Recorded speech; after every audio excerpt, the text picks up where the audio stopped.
The United States owes $38 trillion. Japan owes $9 trillion. China owes trillions. Germany owes trillions. Every single country on Earth is drowning in debt. But here's the question nobody can answer. If everyone owes money, who the hell are we paying? Welcome to Finance Untold, where we expose the financial system's dirtiest secret. Today's secret? The world doesn't owe money to anyone. It owes it to itself. And that circular scam is how the system stays alive. The paradox that breaks your brain. In total global debt, $315 trillion. That's nearly 3 times the size of the entire global economy. Let that sink in. The planet owes 3 times more than it produces. The US, $38 trillion. Europe, $14 trillion. Japan, $9 trillion. Even Saudi Arabia, literally swimming in oil money, owes billions. So who's collecting? Who's sitting on a mountain of cash waiting for the world to pay up? The answer will make you question everything. Nobody. The creditor doesn't exist. Not really. Because the world owes money to itself. But here's the twist. Not everyone benefits equally. Some people collect interest. Some people just pay it. And the gap between those two groups, that's where the real power lives. How did we get here? It started with war. Let's rewind to 1694. England is fighting France and running out of gold.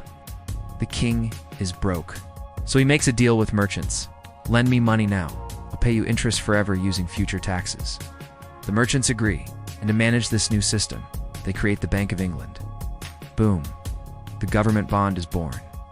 This was revolutionary. For the first time in history, the state could spend money it didn't have yet. The government became a debtor. The merchants became creditors. And the promise the IOU could be traded, bought, and sold like any other asset. France copied it. The Netherlands refined it. The newly independent United States adopted it to fund its revolution. National debt wasn't a failure anymore. It was a feature. Empires used to conquer territory to extract gold, or they issued bonds to extract interest. The battlefield became the balance sheet. Debt became the world's most valuable export. Fast forward 330 years, the US owes $38 trillion. Global debt increases by $1 trillion every 100 days. Every country owes. Every bank lends. Every citizen, through taxes, savings, and pensions, is both debtor and creditor. But who holds the other end of the rope? The US owes money too. America, let's start with the United States. Out of $38 trillion, about half is publicly held, meaning owed to investors, not other parts of government. Here's the breakdown. 2/3 of those investors are American. Banks, pension funds, mutual funds, insurance companies, and the Federal Reserve itself. The remaining third, about $9 trillion, sits in foreign hands. Japan holds $1 trillion. China holds $800 billion. Then the UK, Luxembourg, Belgium. So when people say the US is in debt to China, they're technically right. But China only holds 2% of the total. Most of the debt America owes is to Americans. The Treasury issues bonds. Banks buy them. The Federal Reserve buys them back, creating new dollars in the process. Americans pay taxes that fund interest on those bonds, which then flow into American retirement accounts. It's a circular mirror. The debt is real. But the creditor is mostly a reflection of the same system. The global game of hot potato and this circularity isn't just American, it's planetary. Japan lends to the US through treasury bonds.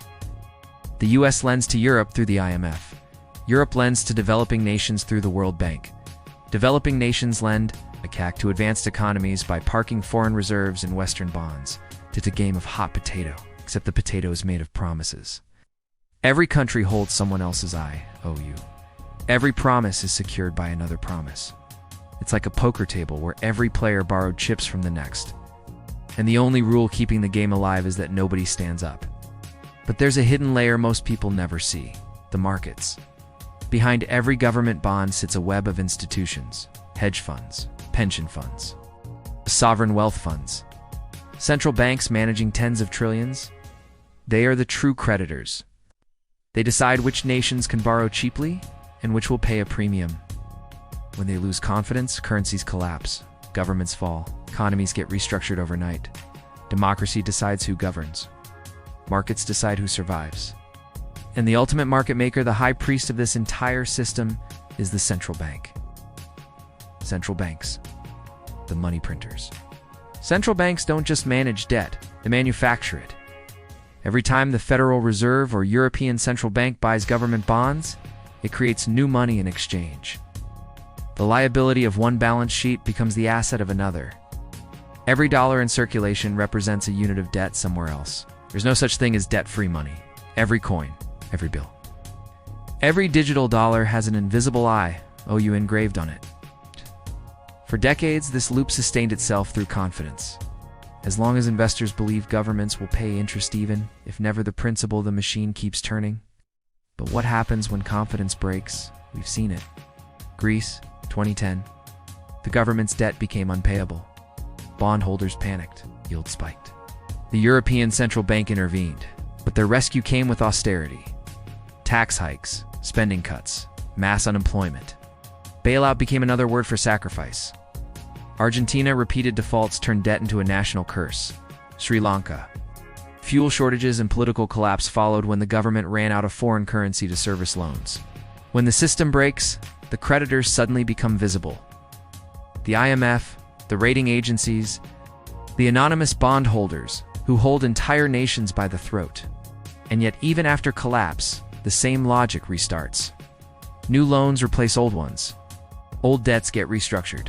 Machine resets with a new name on the same balance sheet. The secret: debt isn't meant to be repaid. Here's the uncomfortable truth.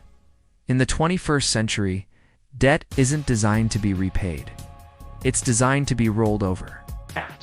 When you or I take a loan, we're expected to repay the principal. But governments, they treat debt like a rolling subscription. They issue new bonds to pay off old ones. Economists call it refinancing. Interest becomes the real product. The rent charged for stability. The United States will never clear its $38 trillion debt. It will refinance it forever. Japan has been rolling over debt for decades. It's now over 250% of GDP, and yet government bond yields remain near zero. Investors aren't waiting to be repaid. They're waiting to renew the deal. Why? Because for them, government debt is the safest asset in existence. A U.S. Treasury bond isn't viewed as a liability.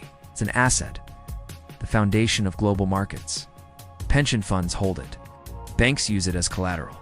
Central banks treat it as money.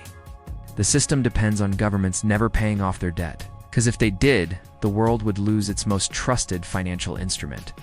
Imagine if Washington paid down every last dollar of debt. Banks and funds worldwide would lose their most stable asset. The dollar supply would shrink, deflation would trigger, economy would collapse. Paying off the debt would destroy the thing that makes the economy function. So governments do the opposite. They keep issuing more, not recklessly. Rhythmically, the debt becomes a kind of heartbeat for capitalism itself. And that's why when politicians talk about balancing the budget or paying down the national debt, they're selling an illusion. The goal isn't to eliminate debt, it's to keep it sustainable, serviceable, and desirable enough that the system never stops believing in it. Because once belief fades, the numbers stop mattering. Confidence collapses. Interest rates spike. The economy built entirely on rolling promises grinds to a halt. The real scam. IT's a transfer from poor to rich. But here's the part they don't want you to understand. When we say we owe it to ourselves, that's only half true.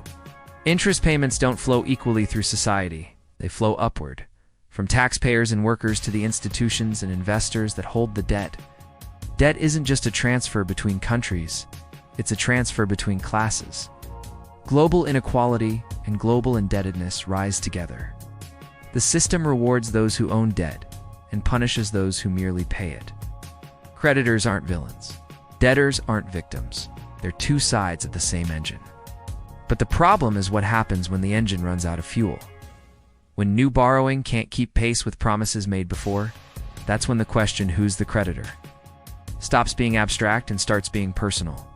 Because at the top of this pyramid, there isn't one face to blame. It isn't China, it isn't Wall Street, it isn't the IMF. It's all of them. And us. The illusion ends when confidence breaks. The modern financial system has turned debt itself into money. Governments issue it, Banks multiply it, investors trade it, citizens depend on it. The line between debtor and creditor has blurred beyond recognition. Debt once meant bondage. Today, it means balance. But if that balance ever tips, if confidence breaks, the illusion ends. And we'll remember what debt really is, a promise that can't be kept forever. Hit like if this blew your mind.